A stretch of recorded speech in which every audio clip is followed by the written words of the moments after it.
Ever feel like your cost data is a bit overwhelming? Today, we're diving into the magic of rounding in Tableau to clean up those messy numbers and make your analysis a breeze. First, let's load our data into Tableau. It could come from a spreadsheet, database, or any of Tableau's supported data sources. Locate the numeric field representing your cost data in the data pane. In simple terms, this is that sales or profit field. Drag this field likely sales or profit into your view, typically onto the rows or column shelf. Notice all those decimal places. Now, right-click the field on your axis the sales or profit field. A menu pops up with a lot of formatting options. Select Format, which will bring up the Format panel on the left side of the screen.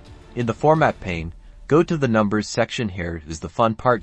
Choose your rounding style. You will have several options.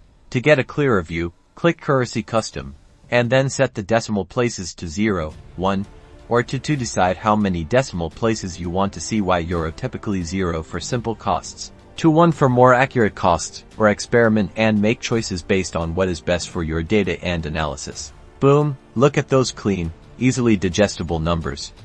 You can also choose different rounding options depending on your specific needs, such as rounding to a specific decimal place, or a set of currency numbers. Rounding in Tableau is that easy, and it makes a massive difference in how you understand and present your data. Now you can quickly highlight trends and insights within your data quickly and easily.